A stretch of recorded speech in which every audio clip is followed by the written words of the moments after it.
আসসালামু আলাইকুম। আজ আসলাম যমুনা পারে। শহর ছেড়ে কাল বাড়ি আসছি ঈদের ছুটিতে। আজ বিকালবেলা যমুনা পার আসলাম। এটা কিন্তু একটা ঐতিহাসিক স্থান বললেও চলে, কারণ এই জায়গাটা তিনটা থানা, তিনটা বিভাগ, তিনটা জেলার মাঝখানে পড়ছে। কেমনে? ওইদিক হচ্ছে সিরাজগঞ্জ জেলা, এদিক জামালপুর, এদিকে আমাদের টাঙ্গাইল। সবাই জানেন টাঙ্গাইল জেলা পড়ছে ঢাকা বিভাগে, আর সিরাজগঞ্জ রাজশাহী, জামালপুর পড়ছে হচ্ছে ময়মনসিংহ বিভাগ।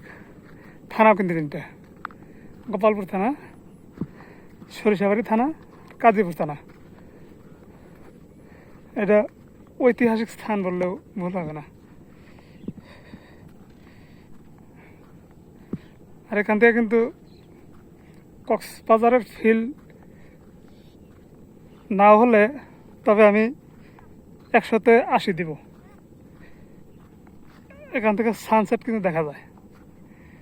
বিকালবেলা যখন আসবেন সূর্য কিন্তু পুরোটা ডুবার ফিলিংস আপনি উপভোগ করতে পারবেন।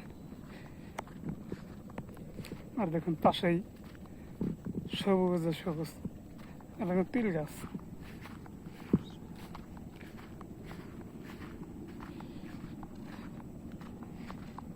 নদী, এগুলো মূলত আবাদি জমি। যে জেলেটা মাছ ধরছে ওখানে।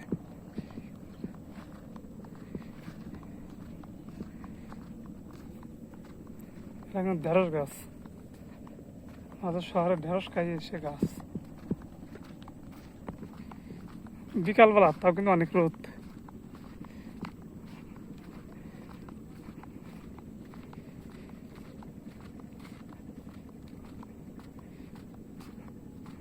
দেখুন কত সুন্দর। এটাকে নল চোখ বলি আমরা, নদীর পাড়ে এগুলো হয়।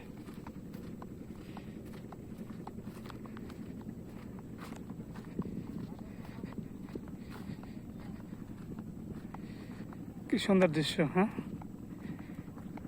যমুনা নদী। এটা যমুনা, এটা কিন্তু শেষ হয়েছে মূলত মানিকগঞ্জ আরিসা, ওখানে গিয়ে ওখান থেকে আবার পদ্মা নদী শুরু। ওখান থেকে নামকরণ হচ্ছে পদ্মা।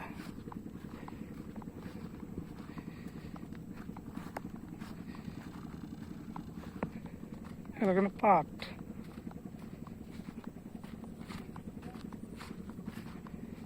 সবাই জানেন পাট আমাদের সোনালি আঁশ, সেই সোনালি আঁশ এটা।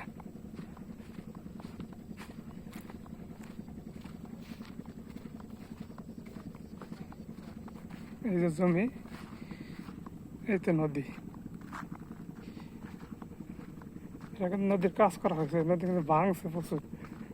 মূলত ওই যে চর, ওখান আগে নদী ছিল, ওখানে নদী এখানে আসছে।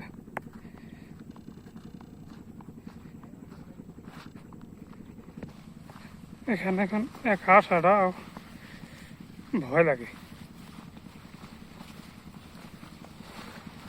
মাঝে মাঝে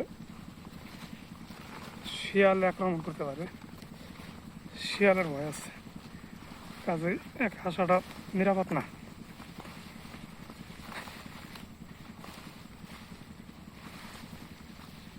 কারণ সবসময় তার এখানে লোক থাকে না, ওরা একা পাইলে আক্রমণ করার সম্ভাবনা থাকে।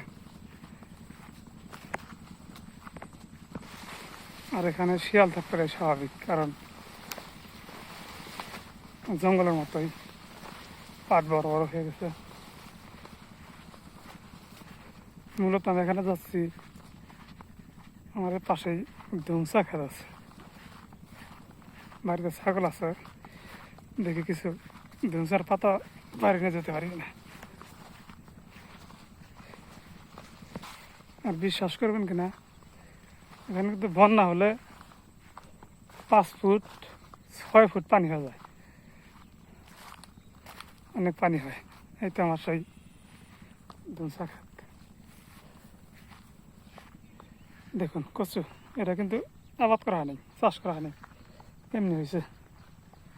কত সুন্দর, হ্যাঁ কচু, লতা নেই, মানুষের তুলে নিয়ে ছিঁড়ে নিয়ে গেছে।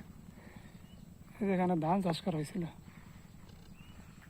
এগুলো জমিতে অনেক ধান ফলে, কারণ বন্যার মধ্যে পানি আসে এখানে, ওই জমিন গুলা হালকা মাটি পড়ে, সেজন্য এগুলো মধ্যে অনেক ফসল হয়। এগুলো কিন্তু মরিচ খেত আর বেগুন করা হয়। তো ধন্যবাদ সবাইকে ভিডিওটি দেখার জন্য। আসসালামু আলাইকুম।